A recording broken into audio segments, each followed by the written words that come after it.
안녕하세요. 저는 이혼 전에도 후에도 형님에게 시달리다 통쾌한 복수를 한 30대 여성입니다. 제가 이 이야기를 홀가분하게 여러분께 들려드리게 되어 얼마나 기쁜지 몰라요. 시부모님도 아닌 형님 때문에 이혼하고 경찰까지 만나게 된 제 어처구니 없는 이야기 좀 들어주시겠어요? 남편이 된 남자친구와는 직장 동료의 소개로 만나 1년 정도 연애했습니다. 저는 될 수 있는 대로 빨리 결혼해서 아이를 낳고 싶었던 사람인데다가 남자친구가 워낙 다정해서 금방 결혼 결심을 하게 됐어요. 그렇게 나중에야 남자친구가 위로 누나만 셋이 있는 손이 귀한 집의 자식이라는 걸 알게 되었죠.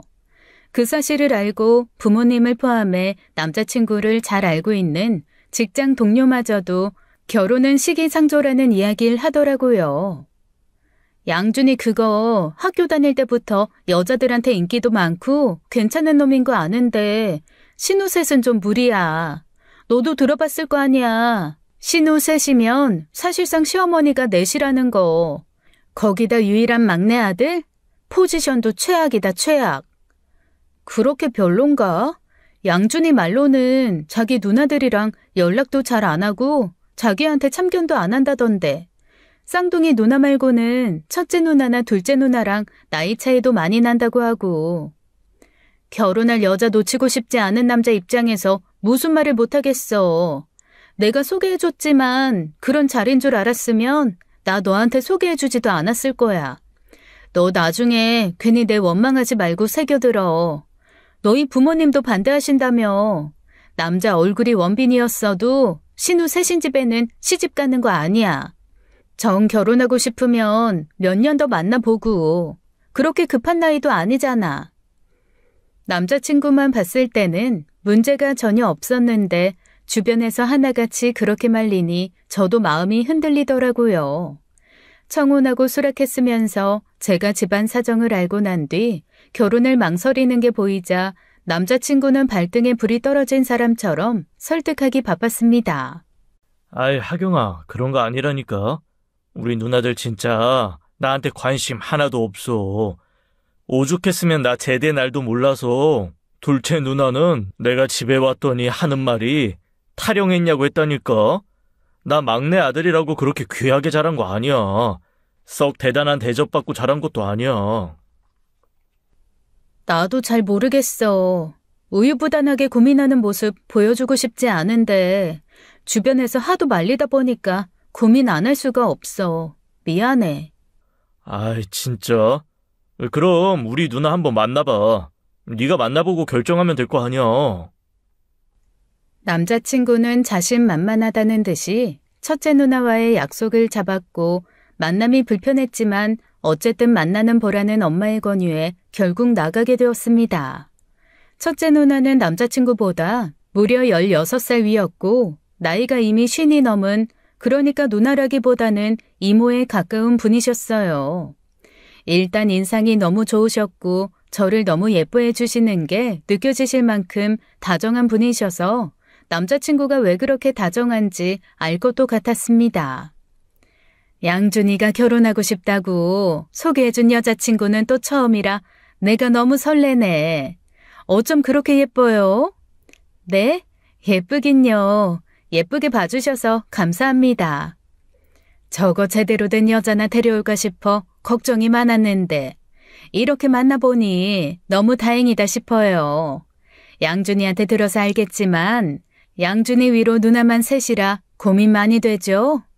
양준이가 집에서 얼마나 한숨을 푹푹 내쉬는지 우리 아버지가 집안 내려앉겠다고 아주 요즘 야단이에요.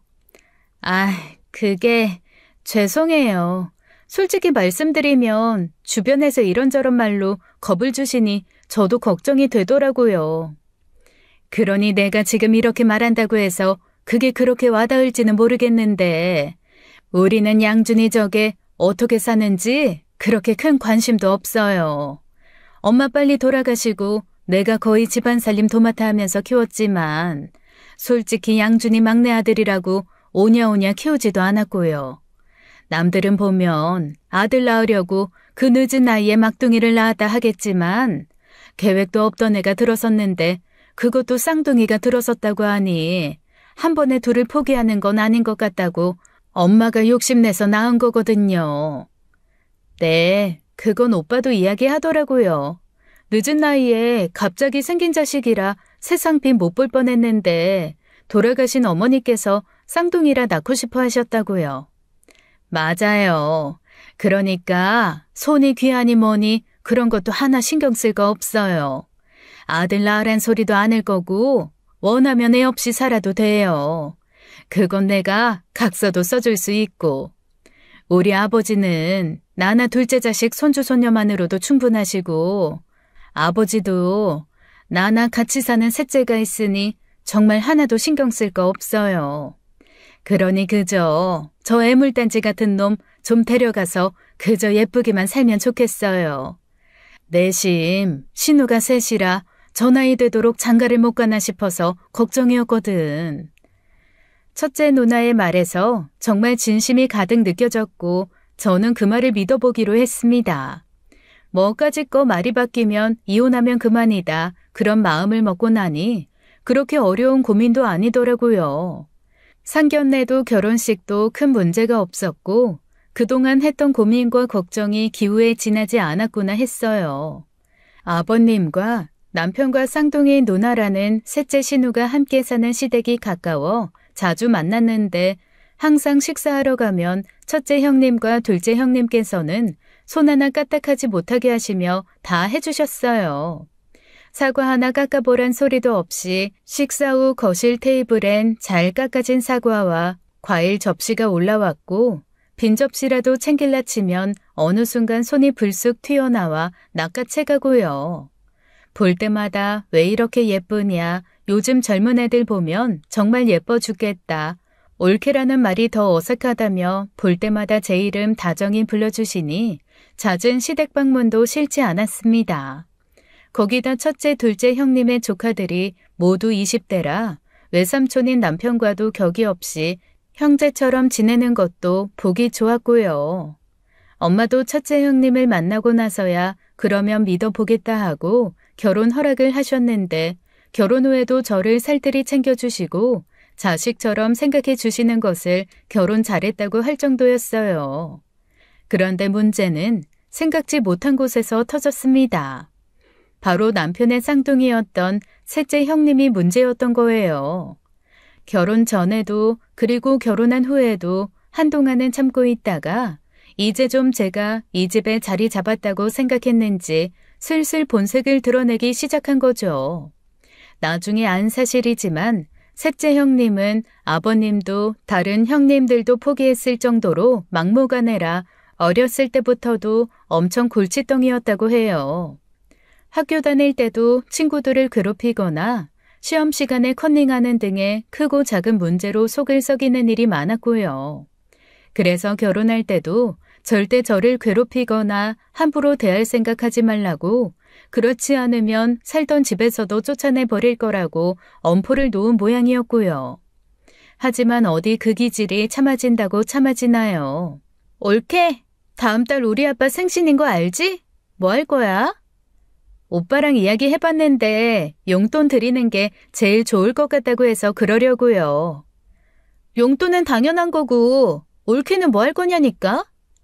저는 그냥 오빠랑 같이 용돈 챙겨드리려고 했는데요. 아니 올케는 우리 아빠 유일한 며느리인데 뭐 없어? 시아버지 첫 번째 생일상은 직접 차려야 한다. 뭐 그런 개념이 없나? 네? 그런 이야기는 처음 들어봤는데. 그럼 이번에 들었으면 알겠네. 아빠 생일 때마다 우리 집에 고모들이랑 작은아빠 오거든? 그때 맞춰서 음식상 차리면 되겠네. 어른들 좋아하시는 걸로 술 한잔 곁들이기에도 좋은 요리해서. 그때까지만 해도 셋째 형님의 본 모습을 눈치채지 못한 저는 그저 갑자기 발등에 떨어진 어른들 대접 문제로 고민하기 바빴습니다.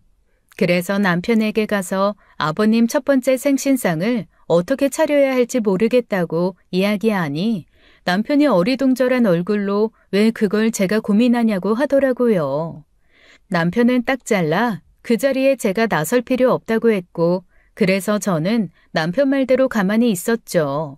생신 전날 이미 연락드려 혹시 거들어야 하는 거 없냐고 했더니 첫째 형님께서 이미 집에서 다 준비해서 가는 거라 가서 음식만 옮겨 담으면 된다며 그저 오기만 하라고 했고요. 그런데 셋째 형님이 아버님 생일에 왜 이렇게 늦게 왔냐면서 아무도 없는 자리에서 은근히 비아냥거리는 거였어요.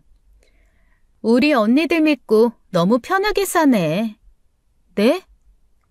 언니들은 이른 아침부터 장봐다가 한 번을 못 앉고 음식 준비에 여념이 없었는데 유일한 며느리라는 사람이 너무 느긋한 거 아니야? 형님께서 시간 맞춰 와도 된다고 하셨는데요. 오빠도 일 있으니 시간 맞춰 가자고 하고. 양준이네 늦게 오든 말든 와서 할 일도 없는데 알아서 오라고 하면 그만이고. 올케는 좀 빨리 와서 눈치껏 거들어야 하는 거 아니야? 물론 형님들이 뭐라고 하시든 와서 도와드리면 좀 더 편하시긴 하셨겠죠. 그런데 저도 좀 억울했던 게 어차피 빨리 와봤자 정말 손도 못 대게 하세요. 뭐라도 하려고 하면 은근히 정색하시면서 절대 주방 근처에 얼씬도 못하게 하시고요. 게다가 저도 저지만 그렇게 말하는 셋째 형님도 뭐 하는 거 없었어요. 남편 말로는 남편이랑 마찬가지로 어리다 보니 어렸을 때부터 주방일 한 번 시킨 적이 없고 다 컸어도 형님들한테는 남편이나 셋째 형님이나 애는 애라고 칼도 내어주지 않았다더라고요. 그런데 자긴 아무것도 안 하면서 그보다 더 어린 저를 며느리라는 이유로 주방에 밀어 넣으려고 하는 심보가 너무 얄밉더라고요. 그런데 그날을 기점으로 셋째 형님은 보란듯 저를 은근히 괴롭히기 시작했습니다. 대개는 유치해서 못 봐주겠다 싶은 것들이었어요. 형님들이랑 다 같이 백화점이나 외식을 가면 꼭 그렇게 남편 팔짱을 끼고 걸어요. 말은 여느 남매들과 다를 것 없이 정없이 하는 것 같은데 둘이 있는 거 보면 쌍둥이라 그런지 남매 간의 우애가 좀 남다르다 싶을 때가 있더라고요. 남편은 결혼 전부터 그랬다고 그게 이상하다고 의식하지 못했다는데 결혼한 아내를 곁에 두고 남매끼리 팔짱 끼고 돌아다니는 게 말이 되나요? 처음에는 이게 대체 뭐지 싶어 어리둥절했는데 은근슬쩍 저를 쳐다보는 셋째 형님의 시선에서 직감했죠. 아, 일부러 그러는구나. 근데 너무 웃기지 않나요? 아내인 저 대신 자기 남동생 팔짱 끼고 다니면서 대체 제게 뭘 과시하고 싶었던 건지도 모르겠습니다. 그러다 보니 화도 나지만 기가 막히고 어이가 없어 웃길 때가 더 많았어요. 식당에 앉을 때도 남편 옆을 차지하고 앉아 음식을 먹여주기도 하고요. 결혼 전부터 해오던 일이라 그런지 형님들도 그건 이상하게 생각하진 않으셨어요. 어쩌다 한번 너무 과하다 싶을 때마다 왜 남의 남편 끼고 앉아 그러냐고 등짝을 때리곤 했습니다. 그런 것들은 너무 유치하고 황당할 뿐 참을만 했습니다. 하지만 명절을 앞두고 아버님 선물 내역 뽑아다 보내는 거나 제 SNS 감시하면서 어디 갔다 싶으면 아버님 모시고 갈 생각 안 하고 왜 둘만 다니냐고 빈정거리고 때마다 용돈 붙여줄 때 되지 않았냐고 연락하는 등 많으면 일주일에 3-4번씩 따로 그렇게 연락이 오는데 정말 미치겠더라고요. 그래서 셋째 형님 전화를 남편에게 토스하면 남편은 또 그런 눈치가 없어 저한테 다시 주면서 그래요. 누나가 너 바꾸라는데? 결국 참다 못해 터뜨렸고 남편은 제 하소연을 가만히 듣더니 고개를 끄덕이며 그러더라고요. 근데 민정 누나는 좀 애매한 포지션이라 그럴 수 있어. 너도 알다시피 내가 막내의 아들이라고 특별한 사랑을 받지 않았던 것처럼 민정 누나도 마찬가지거든. 아니 근데 워낙 학교에서도 문제도 일으키고 그래서 혼나기도 많이 혼나기도 했고. 그렇다고 해서 나한테 이런 식으로 말도 안 되는 시비 걸면서 괴롭혀도 된다는 건 아니잖아. 에이, 괴롭히는 건 아니야. 그냥 시샘이 나서 그런가 봐. 3년 전인가? 결혼하려고 했던 적이 있는데 그게 엎어지면서 그 뒤로는 연애도 못하더라. 나까지 결혼했는데 혼자 남았단 생각에 짜증도 나겠지. 그냥 네가 이해해. 되게 제 의견을 들어주고 수렴해줬던 것과 달리 셋째 형님 문제로는 황당하게도 저에게 이해를 요구하며 그냥 넘어가려는 거예요. 그러면서 은근히 다른 형님들이 더 챙겨주지 않냐고 그 정도는 참을 수 있지 않냐고 하고요. 저도 그동안 얼마나 참았겠어요. 그렇게 남편이랑 대화하는 와중에도 카톡이 와서 보니 아버님 겨울잠바 하나 사서 보내라고 링크를 보냈더라고요. 도저히 이건 아니다 싶어 그게 실례인 줄 알면서도 첫째 형님께 솔직하게 털어놓았죠. 뭐? 민정이 그게 그런 짓을 했어? 아휴, 하경아, 너무 미안해. 진작 말을 하지 그랬어. 그랬으면 내가 아주 혼쭐을 내놨을 텐데. 가만히 있어봐. 내가 민정이 그걸?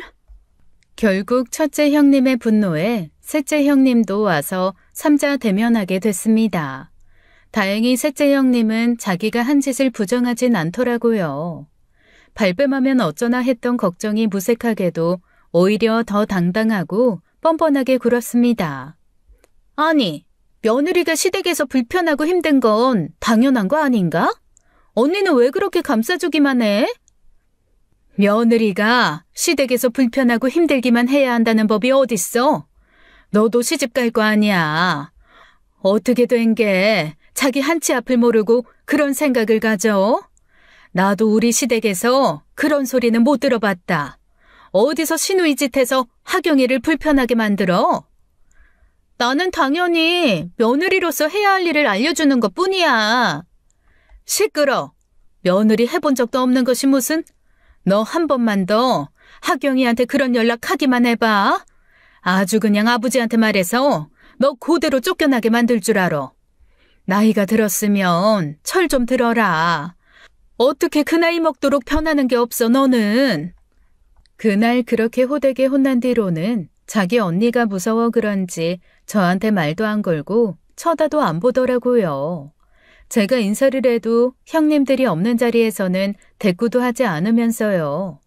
가족끼리 너무 정없다 싶게 지내긴 했지만 저는 그게 좋았고 한동안은 그렇게 갈등 없이 지냈습니다. 그렇다고 셋째 형님 문제에서 완전히 해방된 건 아니었어요. 한 번씩 다 같이 외출하면 눈살을 찌푸리게 되는 일들이 생기곤 했으니까요. 성격이 드세고 목소리도 큰 데다가 인내심이 없으니 작은 문제만 생겨도 참을 줄을 몰랐어요.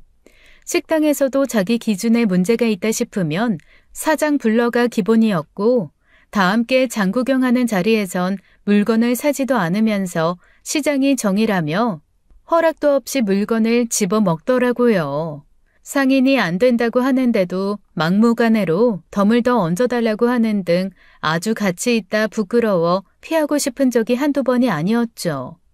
어떻게 같은 배에서 나와 자란 쌍둥이인데 남편이랑 기질도 성격도 다를 수 있는지 신기하더라고요. 게다가 놀랍게도 셋째 형님은 행정복지센터에서 일하고 있었는데 어떻게 저 성격으로 민원인 대하는 일을 하는지 의아할 지경이었어요. 진짜 셋째 형님 대단하다. 남들 눈치는 하나도 안 보잖아. 일은 어떻게 하는 거야? 나도 그게 신기하긴 해. 그렇다고 뭐 일을 잘하는 것 같진 않고 한 번은 민원인이랑 삿대질하다 싸워서 징계받은 적도 있어. 대박. 그런데도 저런단 말이야? 나 앞으로 되도록 셋째 형님 있는 자리는 안 갈래. 같이 다니기 좀 창피해. 사람들 다 쳐다보고 눈으로 욕하는 거 뻔히 보이는데. 그런데 그렇게 가볍게 나눈 대화가 눈치 없는 남편 때문에 셋째 형님 귀에 들어가게 된 거예요. 제가 없는 자리에서 신우가 또 진상짓을 하려니 남편이 웃으며 그랬답니다. 진상 민정, 적당히 좀 해. 하경이도 누나랑 같이 다니기 창피하다더라. 그러니 셋째 형님 그 성격에 가만히 있었겠나요.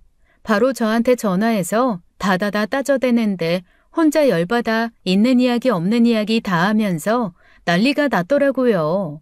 상황이 상황인지라 이해하려다가도 듣자 하니 도저히 들어주기 힘들 정도라 결국 맞받아치면서 크게 싸우게 된 거예요. 그 일이 아버님과 형님들 귀에까지 들어갔지만 누구 하나 저를 타박하는 사람도 없었습니다. 그저 터질 일이 터졌구나, 하경이 그게 많이 참아줬다 하면서 은근히 제 편을 들어주시니 다행이었죠. 그 일로는 완전히 원수지간처럼 돼서 한동안은 만나도 인사도 하지 않았고 제가 셋째 형님 있는 자리는 시댁 방문 같은 불가피한 일이 아니면 참석하지도 않았습니다. 그 사이 저는 예쁜 딸을 낳았고 막둥이 같은 남편이 아이를 낳으니 아버님도 형님들 가족들도 너무 좋아해 주셨어요. 물론 그때는 셋째 형님에게선 축하한단 말 한마디조차 듣지 못했고 그런 건 바라지도 않았습니다. 그런데 또 시간이 흘러 기억을 잃은 건지 30대 후반이 되도록 원하던 결혼을 못해 심술이 난 건지 은근슬쩍 시비를 걸어오는 거예요. 고작 3살 난 딸을 보고 쌍꺼풀이 있네 없네, 이목구비가 어쩌네. 그것도 대놓고 이야기하는 게 아니라 혼잣말하듯 하는데 누가 봐도 저 들으란 듯이 하는 이야기를 하면서요. 쟤는 지 엄마 쌍꺼풀이 저렇게 진한데 쌍꺼풀이 없네. 수술 안 한 척하더니 수술을 했나. 양준이 닮아서 코는 오똑한 게 이쁜데 이목구비는 정렬된 건지 엄마 똑 닮아서 아쉽긴 하네.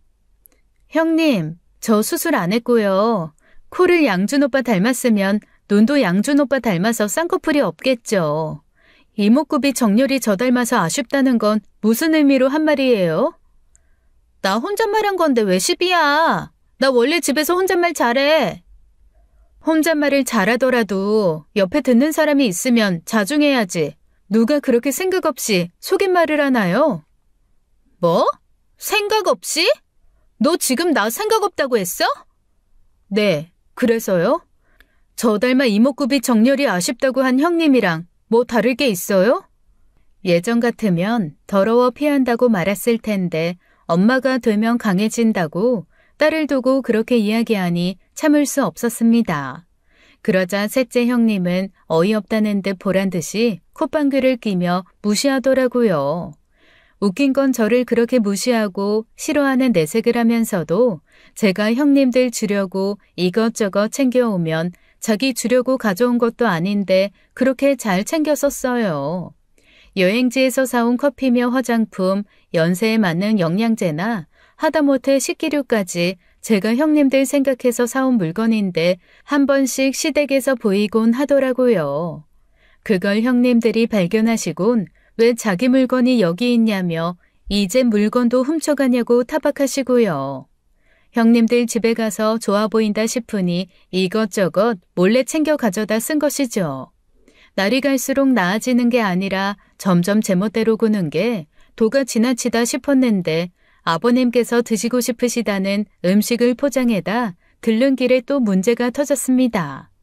제가 온 줄 알면서 방 안에서 다 들리도록 하는 전화가 너무 기가 막혀 당장 머리채라도 휘어잡고 싶더라고요. 하지만 애도 함께 있는 상황에 힘으로 받아치면 저 드센 성격이 어떻게 나올지 모르겠다 싶어 녹음했죠. 저건 아주 복에 겨워서 지가 얼마나 좋은 시댁 만나서 호강하면서 사는지를 몰라. 받은 게 많으면 그만큼 마음에서 우러나오는 진심 어린 베품이 있어야 하는데 천성이 글러먹어 그런가 그런 게 하나도 없어. 지 친정에서 뭘 배우고 왔는지. 내가 우리 언니들만 아니면 저거 아주 반 죽여놨을 텐데. 그리고 집에 돌아가자마자 그 녹음을 형님들에게 보냈고 형님들 가족들이 다 난리가 났습니다. 가족들이 한데 모여 있는 카톡방에서 조카들까지 나서서 고모 그러는 거 아니다 하며 제 편을 들어주었죠. 저희 친정까지 욕보인 문제라 그냥 넘어가는 건 저한테도 저희 친정에게도 도리가 아니라며 결국 그 문제로 온 가족이 다 모여 저에게 사과하라고 한 거예요. 근데 자기가 한 말이 있는데도 처음부터 끝까지 왜 녹음을 했냐고 그 난리를 치는 겁니다. 아니, 어떻게 천성이 글러먹었다느니 하는 이야기를 옳게 친정까지 들먹이면서 해? 민정이 너 진짜 제정신이 아니구나. 나이 어린 조카들 앞에서 부끄럽지도 않아? 야, 너 뭔데 그걸 녹음해? 네가 뭔데 우리 집에서 내 목소리를 함부로 녹음하냐고. 아이, 처제. 지금 그게 중요한 게 아니잖아. 처제가 그런 소리만 안 했으면 녹음까지 했겠어? 아, 형부까지 왜 제 편을 들어요? 지금 누가 봐도 내가 억울한 상황인데. 내가 지 앞에서 얘기했어? 내 집에서 내 입으로 한 말인데 들은 지가 잘못이지 내가 잘못이야? 야, 너 내가 만만하냐? 내가 언니들 눈치 본다고 봐주니까 시누이 어려운 줄 모르고 아주 살판 났지? 민정이 너 나가라. 어? 아빠, 뭐라고? 내가 자식 잘못 키운 죄로 며느리한테 얼굴을 들 낯이 없다. 한두 번도 아니고 조용하다 싶으면 이렇게 한 번씩 일을 치니 내가 마음이 조마조마해 살 수가 없어. 그렇게 네 멋대로 굴 거면 내 집에서 나가라. 아주 너 때문에 내가 편히 눈을 감지도 못하겠다. 아빠! 아빠까지 어떻게 그래? 다른 사람은 몰라도 아빠는 내 편 들어줘야지. 아빠는 내 마음 알아줘야지. 아, 엄마가 살아있었으면 내 편 들어줬을 텐데. 나 이거 엄마 없다고 무시당하는 거야. 엄마 없다고 시누이 무서운 줄 모르고 날 이렇게 괴롭히는 거라고. 늘 과묵하시던 시아버지까지 나서서 거드니 갑자기 셋째 형님이 통곡하며 그러는 거예요. 갑자기 돌아가신 시어머님 이야기까지 꺼내면서 세상에 그렇게 서러운 사람이 없는 것처럼 애같이 엉엉 우는데 마음이 짠해 그런 게 아니라 어이가 없고 황당해서 말문이 탁 막히더라고요. 아니 누가 누굴 괴롭혔다는 건가요? 자기가 한 말 때문에 온 가족이 소환해서 잘못한 사람에게 사과하라고 한 것뿐인데 끝까지 자기 잘못을 인정하지 않고 갑자기 도리어 피해자처럼 구는 것을 보니 이건 상대하면 안 되겠구나 싶더라고요. 대화도 말도 통하는 사람이랑 해야지 저런 사람이랑 했다간 그냥 제 머리가 이상해질 것만 같았고요. 결국 같은 생각에서 다른 가족들도 고개를 절레절레 흔들며 저희 가족 보고 얼른 집에 가라고 하더라고요. 내가 다 창피하다 하경아. 어디 가서 저가 가족이란 소리도 하지 마. 왜 저렇게 됐나 몰라 정말. 아버님은 진짜로 내보내실 생각이었는데 셋째 형님이 그날 밤새 돌아가신 시어머니를 찾고 오는 것을 보고 그냥 넘어가셨다고 해요. 아무래도 아버님께 셋째 형님은 아픈 손가락 같은 자식이니 어쩔 수 없었던 것이죠. 제가 보기엔 여린 아버님 마음 알고 이용한 것처럼 보였지만요. 그 꼴을 보고 나니 전처럼 없는 사람처럼 지내는 것조차도 너무 힘들었어요. 아버님이나 형님들에게는 너무 죄송하지만 방문 횟수도 엄청나게 줄이는 등 최대한 마주치지 않으려고 했습니다. 그래서 시댁에 방문할 일이 있으면 남편과 딸만 보내곤 했어요. 그것마저도 문제가 될 줄은 몰랐지만요. 여느 때처럼 시댁에 간 남편이 벼랑간 딸이 응급실이라며 다급하게 전화가 온 거예요. 너무 놀라 택시를 타고 달려갔더니 딸이 온몸에 시뻘건 두드러기가 올라온 채 겨우 잠들어 있는 겁니다. 두 눈두덩이는 한눈에 봐도 부어오른 게 보이는데 눈물이 왈칵 나더라고요. 이게 대체 무슨 일이야? 왜 이러는데? 그게 알러지 때문이래. 알러지? 당신 소윤이한테 땅콩 먹였어? 소윤이 땅콩 알러지 심한 줄 알잖아. 그게 아니라 내가 잠깐 자리 비운 사이에 누나가. 누나? 민정이 형님 말하는 거야? 알고 보니 얼마 전 제주도 우도에 여행 갔다 온 형님이 땅콩 과자를 사왔는데요. 딸이 그걸 달라고 했다고 그걸 줬다는 거예요. 남편이 잠깐 자리를 비운 사이에 일어난 일이었고 갑자기 딸이 기침하며 괴로워하니 자기도 놀라 순순히 뭘 먹였는지 이야기하더랍니다. 100번 양보해서 몰랐으면 그럴 수 있는 일입니다. 하지만 셋째 형님은 제 딸한테 땅콩 알레르기가 있다는 걸 알고 있었어요.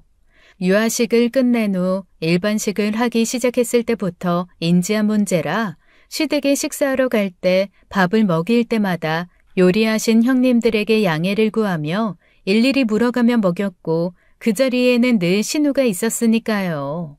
게다가 그 후 형님들이 식사할 때마다 딸을 향해 여기 있는 건 땅콩 없는 거야 하면서 매번 신경을 써주시니 한두 번 들어서 잊어버릴 일도 아니었고요. 제가 셋째 형님한테 안 좋은 감정이 있어 그런지 저는 그게 절대 실수로 생각되지 않았습니다. 병원에서는 조금만 늦었으면 큰일 날 뻔했다고 하는데 하마터면 딸이 잘못했을 수도 있었다는 생각을 하니 참을 수가 없었어요. 증상이 호전된 딸을 집으로 데려와 남편에게 맡긴 뒤에 바로 시댁으로 달려갔습니다. 그리고 곧장 신우방에 들어가 침대에 엎드려 어리둥절한 얼굴로 저를 보는 신우 머리채를 휘어잡았고 미친 듯이 때렸어요. 그날 저는 정말 눈에 보이는 게 하나도 없었습니다. 머리카락을 쥐어뜯고 뺨을 치고 바닥에 깔고 앉아 때리면서 귀에 대고 분노를 억누르며 속삭였죠. 너 한 번만 더 까불면 진짜 내 손에 죽을 줄 알아. 미친년이 진짜.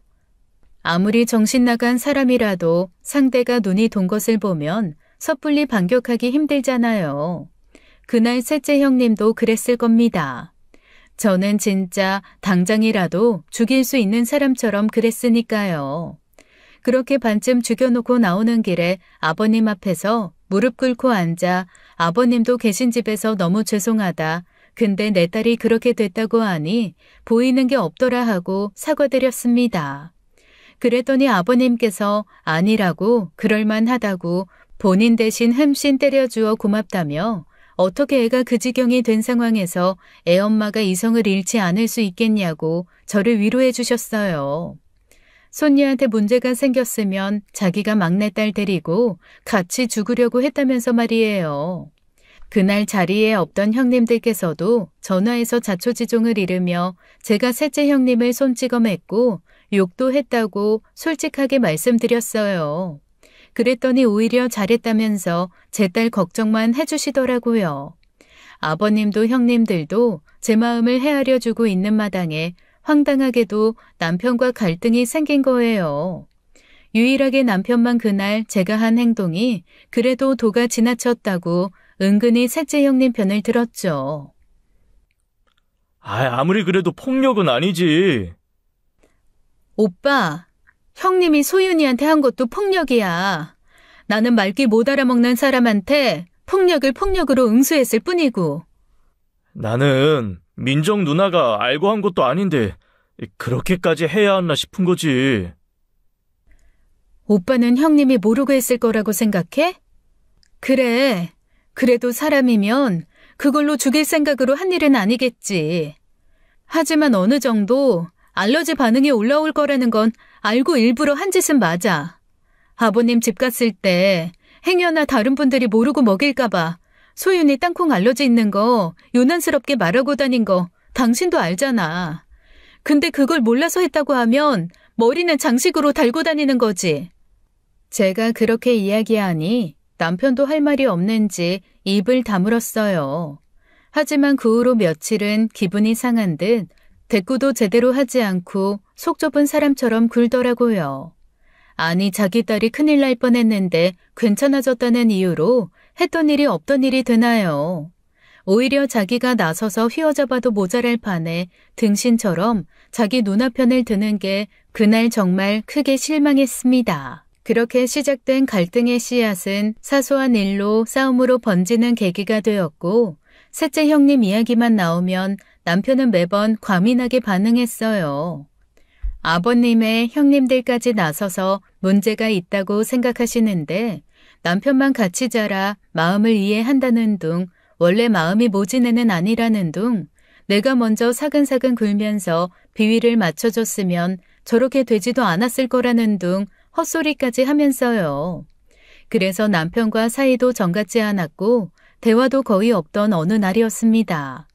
오랜만에 친정에 딸을 맡기고 카페에서 대학 모임을 하고 있었어요. 그런데 그 자리에서 셋째 형님을 만난 겁니다. 집안에서는커녕 밖에서 우연히 만나도 아는 체 할 사이가 아니었는데 세상 사람 좋은 얼굴로 다가와서 제게 아는 체를 하는 거예요. 올케, 어쩐 일이야, 여긴? 아, 형님, 대학 모임이에요. 아, 그렇구나. 안녕하세요. 저 하경이 남편 누나 되는 사람이에요. 시키지도 않았는데 제 지인들에게 눈웃음 치며 인사하기에 저는 솔직히 약을 먹었나 했습니다. 그런 표정과 나긋한 목소리는 결혼 후 처음 봤거든요.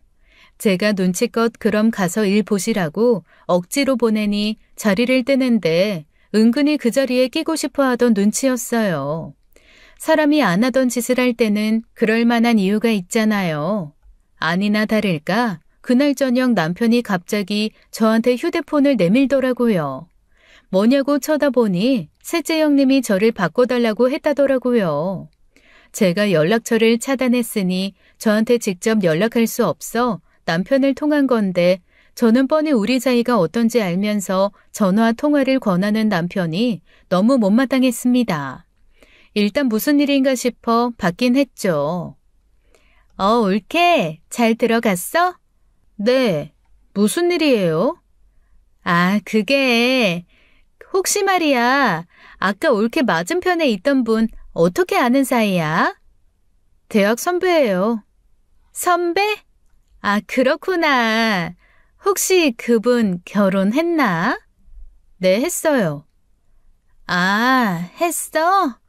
근데 나는 그분이 참 인상도 괜찮고 그래서 인사도 하고 이야기도 하면서 그러고 싶더라고. 네? 결혼했다니까요? 그래, 결혼은 했지. 근데 결혼했다고 친구도 하지 말라는 법 있어?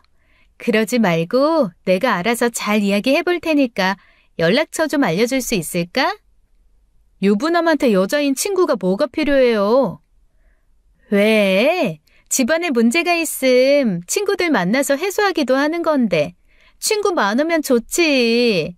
올케, 아직도 나한테 서운한 거 있어서 그래? 그때 일은 많이 반성하고 있어.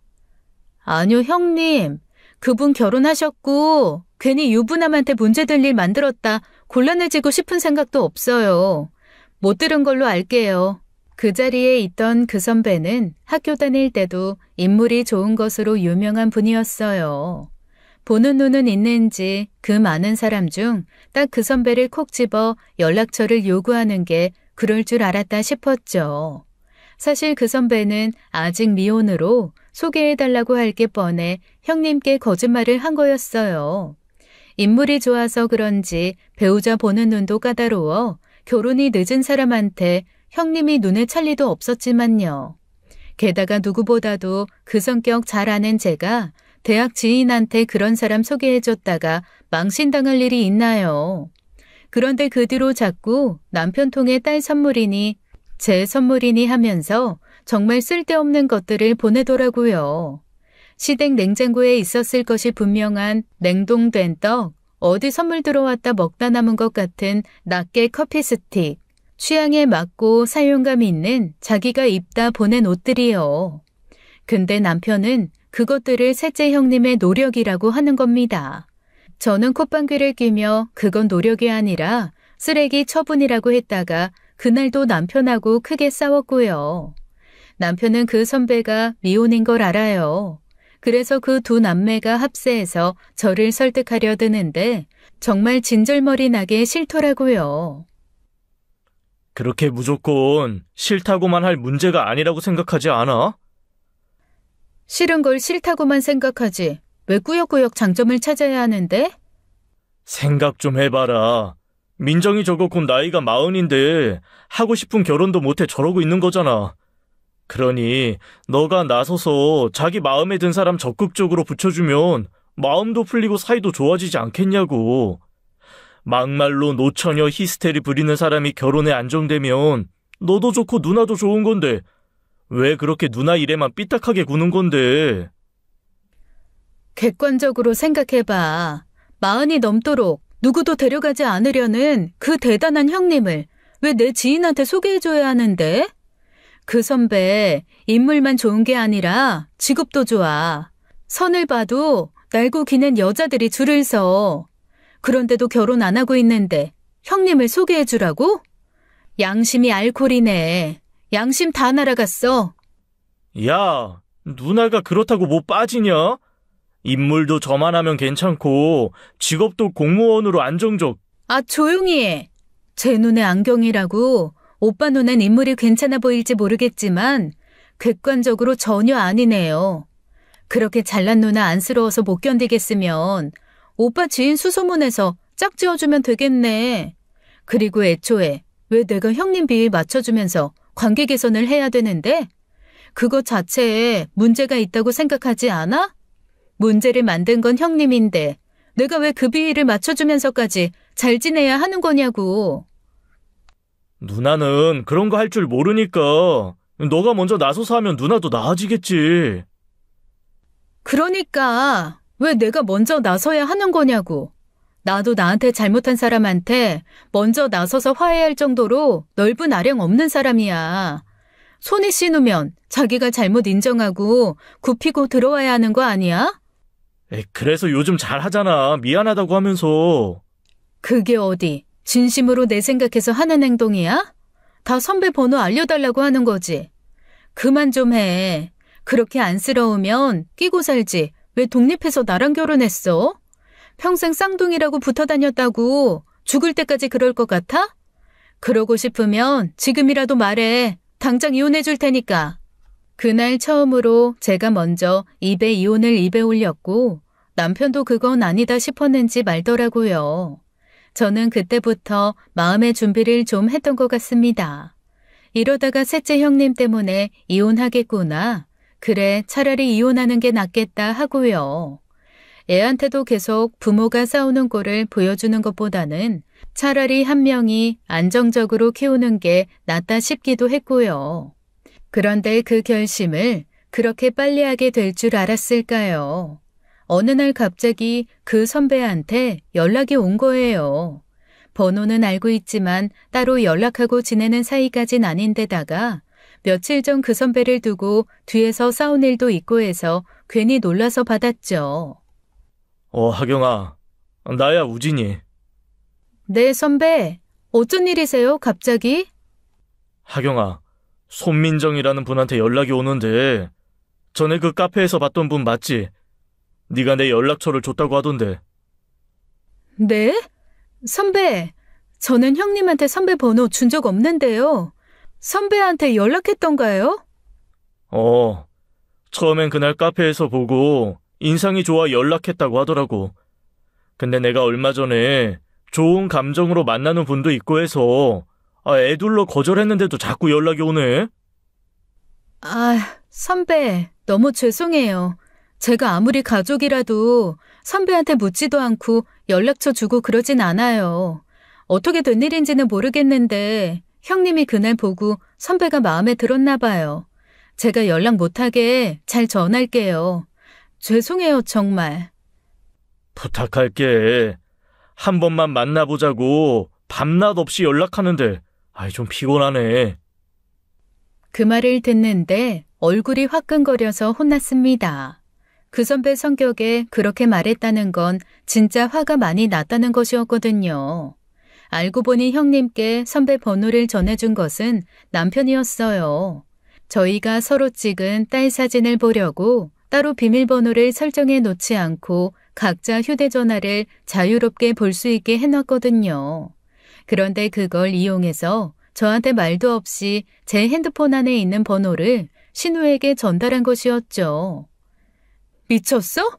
왜 나한테 허락도 없이 번호를 줘?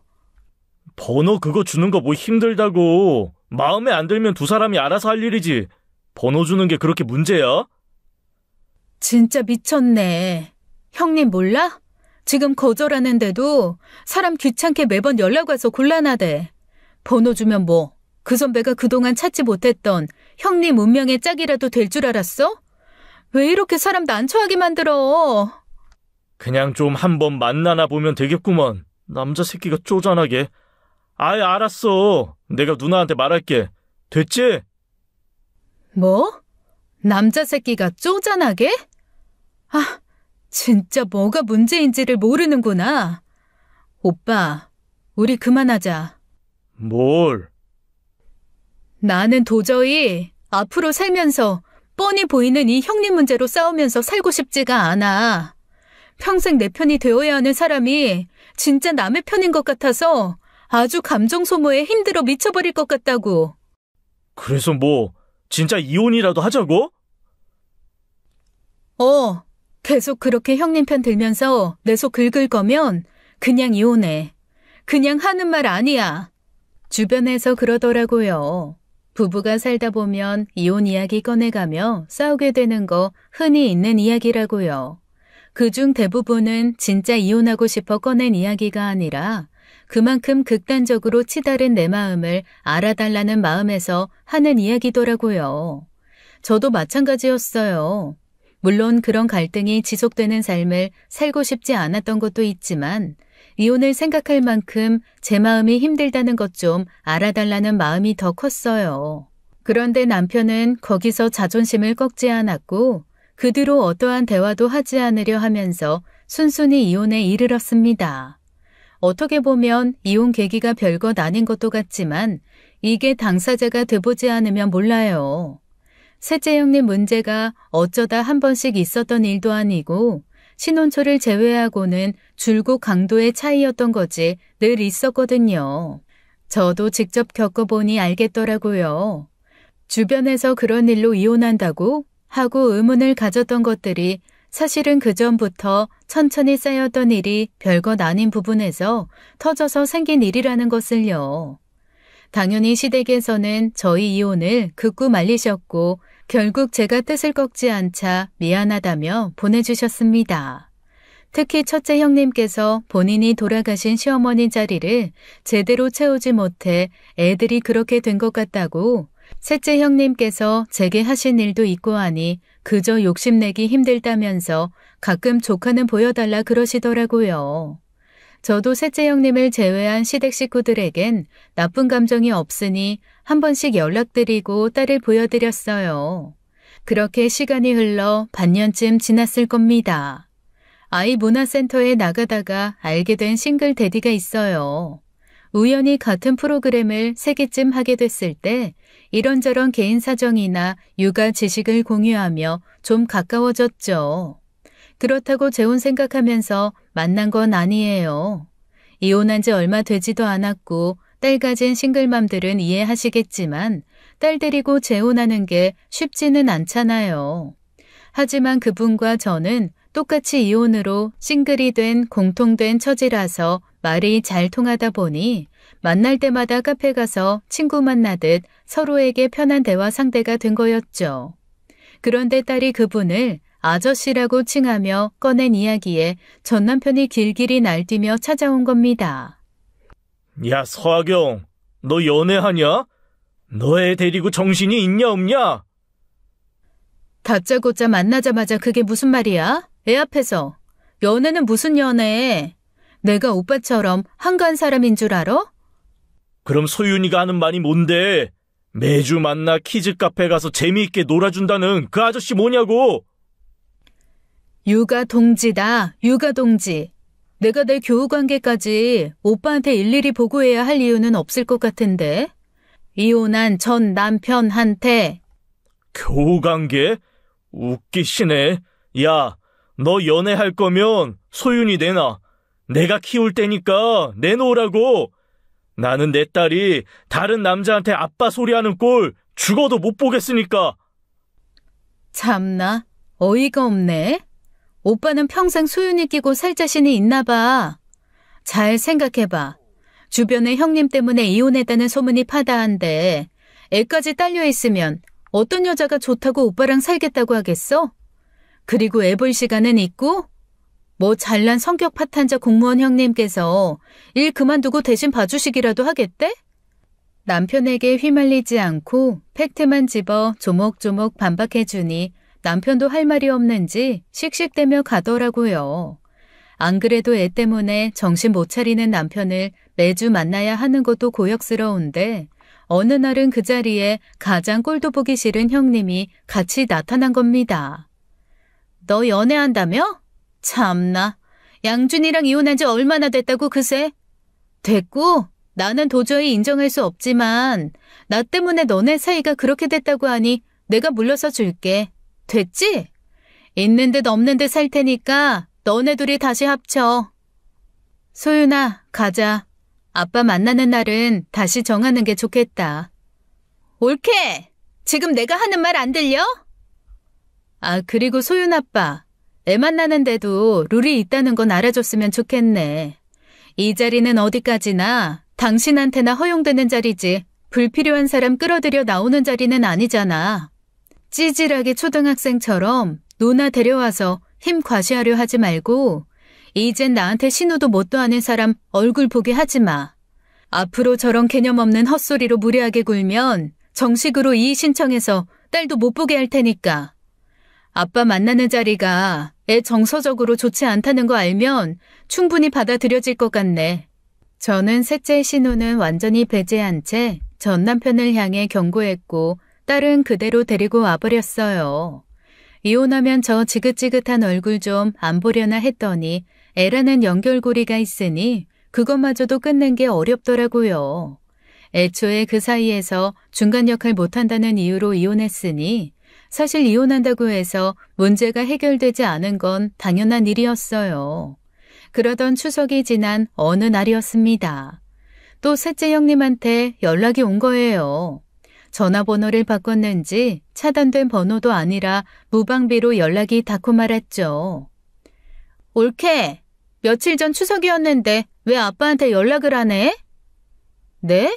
추석이면 아빠한테 연락도 하고 하다못해 추석 선물이라도 보내야 하는 거 아니야? 저기요, 제가 그 집 며느리도 아니고 뭣도 아닌데 왜요? 그리고 뭔데 나서서 참견이에요? 무슨 자격으로? 뭐? 이혼했다고 이게 진짜 막가네? 그래도 소윤이가 있는데 소윤이 할아버지한테 그 정도 할 수 있는 거 아닌가? 인사를 드리던 노래를 부르던 내가 알아서 할 일이지. 내가 안 했다고 해서 그쪽한테 그런 말 들을 필요 없으니까 신경 끄시라고요. 손민정 씨. 뭐? 손민정 씨? 이게 진짜 미쳤네. 너네가 이혼한 지 얼마나 됐다고 그새 남처럼 굴어? 우리 아빠가 너한테 좀 잘했냐? 배은망덕한 년. 피차 미친 사람 상종하기 힘들 것 같은데 제발 연락 좀 하지 말죠. 더는 길게 상종하고 싶지 않아 바로 전화를 끊어버렸고 그 번호도 또 차단했습니다. 그런데 그게 끝이 아니었고 이번엔 딸한테 캐물은 정보로 문화센터까지 쫓아와 저를 감시하는 거였어요. 마치 저를 미행하듯 카페며 집이며 딸과 둘이 들어가는지 그런 것도 확인하고요. 거기서 그치지 않고 친구가 된 싱글데디한테 접근해서 저에 대한 안 좋은 소문까지 냈더라고요. 하경씨, 놀라지 말고 들어요. 엊그제 우리 리원이 센터 수업 끝나고 나오는데 그때 왔던 하경씨 신우이라는 사람이 나를 기다리고 있더라고요. 네? 그래서요?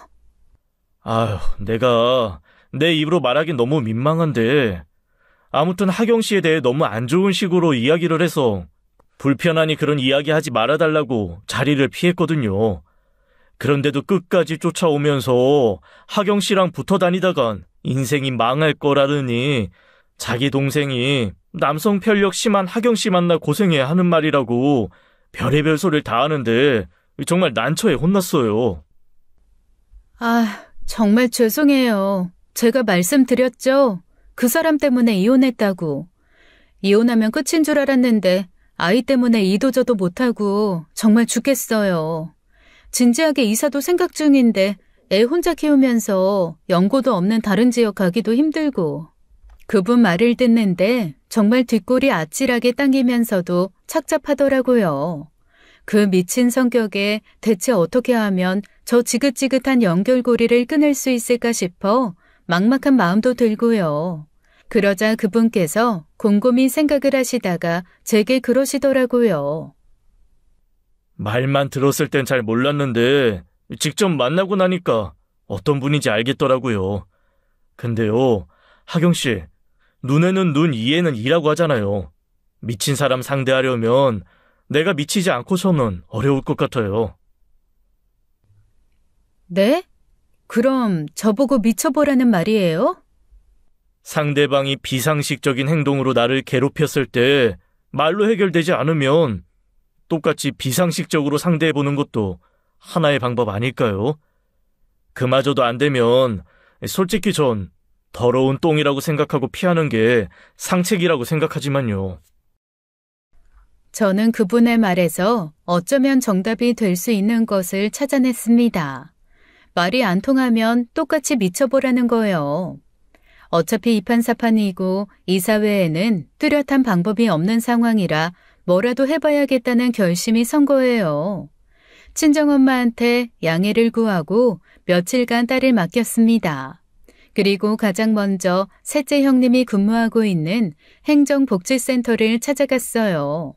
저를 보자마자 무슨 일인가 싶어 놀란 것처럼 보였는데 제가 용건도 없이 그냥 의자에 앉아있기만 하니 다가와서 묻더라고요. 올케 뭐야? 나한테 뭐 할 말 있어서 왔어? 아니요. 저 제 일부러 왔는데요. 신경 끄고 할 일이나 하세요. 그리고 제가 한 일은 그냥 종일 앉아서 셋째 형님을 보고 있는 것이었습니다. 생각보다 많은 체력과 인내심이 필요한 일이었는데 그냥 정신 나간 사람이라고 생각하면서 멀찌감치 앉아서 일하는 형님만 빤히 쳐다보고 있었어요. 그러니 민원인이 없을 때 다시 찾아와 묻더라고요. 뭔데? 왜 사람을 그렇게 빤히 쳐다봐?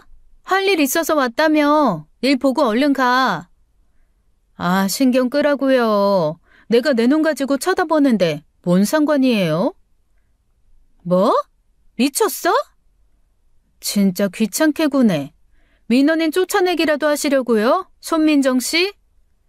그러자 셋째 형님은 뭐 이런 게 다 있냐는 듯 주변 눈치를 살피며 자리로 돌아갔습니다.